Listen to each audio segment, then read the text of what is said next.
Assalamualaikum warahmatullahi wabarakatuh.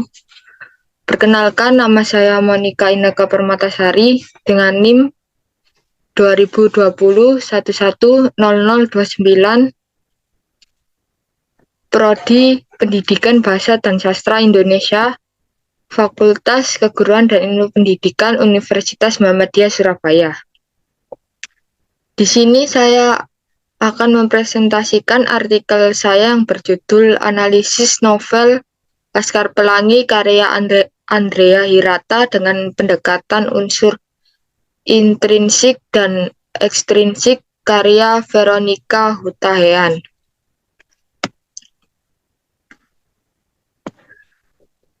Dalam menciptakan sebuah karya sastra, pengarang tidak hanya mengungkapkan apa yang ada di dalam jiwanya sebagai sebuah karya sastra, tetapi ia membutuhkan kemampuan pedagogik yang kokoh dan pandangan yang jauh ke depan dalam ilmu lain seperti psikologi, filsafat, antropologi, sosiologi, dan lain-lain.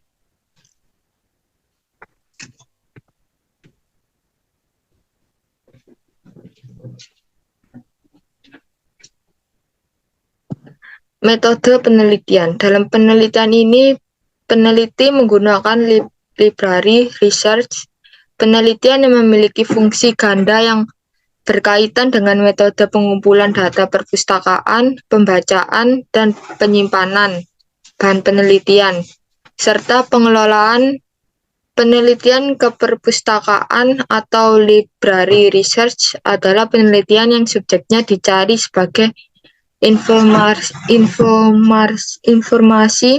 perpustakaan seperti buku, jurnal ilmiah, jurnal, surat kabar, dan dokumen. Item yang peneliti cari dalam penelitian ini adalah pencarian literatur atas pertanyaan yang disajikan. Peneliti mencari informasi untuk menjawab permasalahan yang diangkat dengan membaca berbagai referensi yang sesuai. Hasil dan pembahasan dalam analisis jurnal ini, judul analisis novel Laskar Pelangi karya Andrea Hirata dengan pendekatan unsur intrinsik dan ekstrinsik. Nama jurnal Edukasi Kultura, Jurnal Bahasa, Sastra, dan Budaya. Tahun 2018, teori yang digunakan adalah teori intrinsik dan ekstrinsik. Isi jurnal unsur intrinsik pada novel ini adalah tema perjuangan. Tema Laskar Pelangi adalah semangat perjuangan dilanjutkan dengan keikhlasan ke-11 anggota Laskar Pelangi dalam menempuh pendidikan. Mereka memiliki segala kekurangan, keterbatasan, namun mereka tidak pernah menyerah untuk belajar. Amanat yang terdapat dalam novel ini, contohnya yang pertama memberikan inspirasi dan semangat bagi guru dan siswa dalam pendidikan, karena pendidikan sangat penting bagi kita semua. Juga mengingat berbagai tantangan yang kita atau siswa hadapi. Dalam bab 1 halaman 6-7.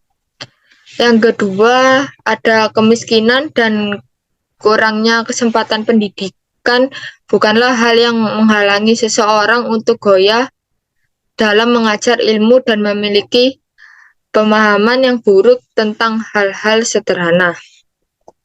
Antusiasme dan pandangan ke depan terhadap kehidupan memungkinkan seseorang untuk bertahan di saat-saat sulit pendidikan. Bab 1, bab 4, dan bab 10. Yang ketiga, ada sebagai pewaris generasi penerus bangsa, setiap individu harus menunjukkan komitmen yang kuat terhadap pendidikan.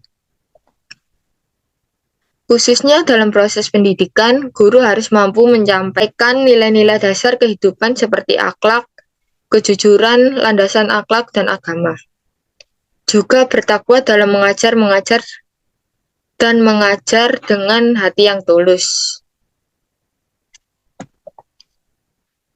Selanjutnya, pesan yang disampaikan pengarang lebih dominan pada teknik implisit karena berkorelasi dengan tema yang dapat diprediksi. Pembaca juga umumnya menganggap teknik yang dipilih tepat karena dapat dengan mudah menyampaikan pesan yang ingin disampaikan oleh penulis kepada pembaca.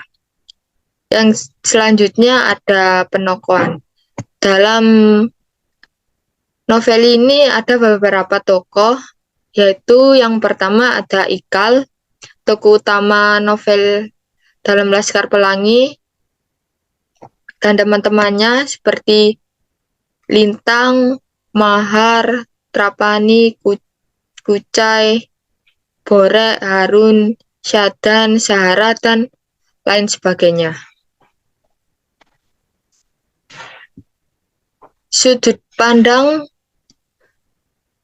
Penggunaan sudut pandang menunjukkan bahwa pengarang tidak konsisten dan dalam menggunakan sudut pandangnya. Hal ini dapat kita lihat pada Laskar Pelangi bab 34. Penggunaan sudut pandang seperti itu menimbulkan dua pengertian. Yang pertama, pembaca terjebak membaca Laskar Pelangi banyak. Tiba-tiba berkata, setelah lulus SMA, saya, Ikal, Trapani, dan Kuce memutuskan untuk pindah ke Jawa. Dalam bab 34 halaman 492. Selanjutnya ada alur.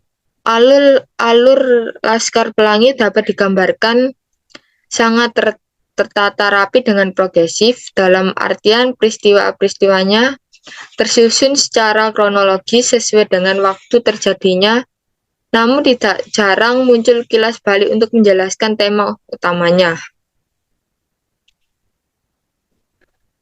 Setiap peristiwa dirancang untuk menjelaskan konflik antara pengarang dan orang-orang di sekitarnya, sehingga tema yang mendasari cerita tersebut terwujud. Jadi dapat dikatakan bahwa peristiwa membentuk ciri-ciri pada akhirnya membentuk subjek. Selanjutnya ada setting. Novel ini tentunya memiliki setting yang sangat kompleks. Laskar Pelangi membutuhkan tempat yang lebih fleksibel dan waktu yang lebih lama.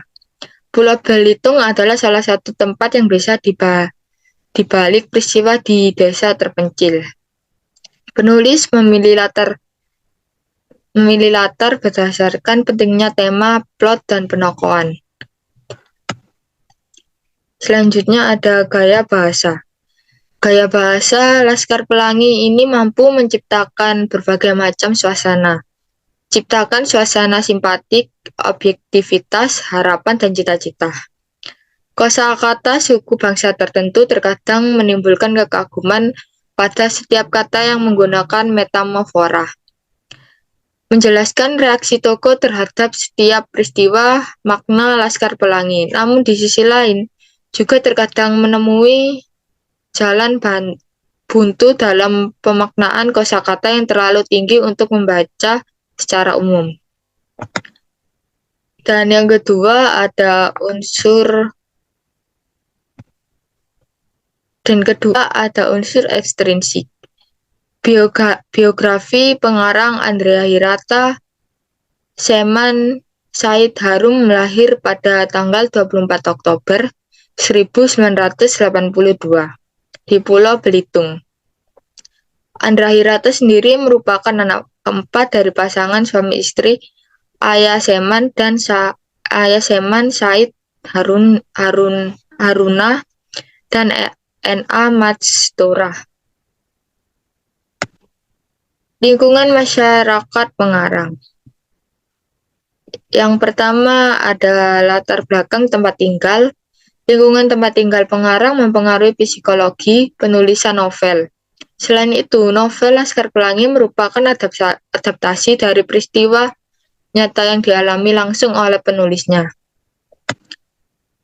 Selanjutnya ada latar belakang sosial budaya. Novel ini mengandung banyak unsur sosial dan budaya tentang masyarakat yang tinggal di Belitung. ada perbedaan status antara komunitas pertambangan dan komunitas bisnis kelas atas, yaitu latar belakang sosial, di mana interaksi antara dua komunitas benar-benar ada dan saling ketergantungan. Masyarakat pertambangan membutuhkan uang untuk bertahan hidup, sedangkan dunia usaha membutuhkan tenaga para penambang untuk menjalankan usahanya. Selanjutnya ada latar belakang religi atau agama. Latar belakang agama atau religi penulis seperti cerminan dalam novel Laskar Pelangi, nuansa Islam begitu kental. Di beberapa bagian cerita, penulis sering menambahkan penjelasan tentang Islam. Selanjutnya ada latar belakang ekonomi. Bagian dari masyarakat Belitung mengabdi pada perusahaan timah. Dalam novel tersebut, Belitung digambarkan sebagai sebuah pulau dengan sumber daya alam yang melimpah. Namun tidak semua masyarakat Belitung dapat menikmati produk tersebut. PN memonopoli produksi dengan mengesampingkan orang-orang di negara mereka sendiri. Latar belakang ekonomi novel ini berasal dari mayoritas masyarakat Belitung yang tingkat ekonominya masih rendah, padahal sumber daya alamnya tinggi. Kelebihan dari jurnal ini adalah di mana peneliti menjelaskan secara mendetail sehingga pembaca bisa memahami hampir seluruh isi novel. Kelemahan jurnal ini juga dapat dijelaskan dengan terlalu bertele-tele dalam menjelaskan dan terkesan memberikan spoiler terhadap pembaca. Saran yang bisa diberikan adalah lebih ringkas dalam memberikan penjelasan sehingga tidak memberikan kesan spoiler terhadap pembaca novel Laskar Pelangi. Kesimpulan dalam artikel ini adalah berdasarkan analisis yang dikemukakan di atas dapat disimpulkan bahwa analisis karya sastra dapat dilakukan meliputi pendekatan unsur internal dan eksternal. Unsur intrinsik terdiri dari tema, penokohan, alur, latar, sudut pandang, atribusi, gaya bahasa, sedangkan unsur ekstrinsik terdiri dari 4 bagian, yaitu yang pertama biografi pengarang, latar belakang, tempat tinggal, latar belakang sosial dan budaya, latar belakang religi atau agama, dan latar belakang ekonomi.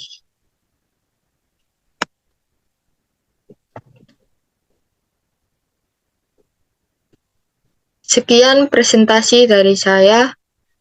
Wassalamualaikum warahmatullahi wabarakatuh.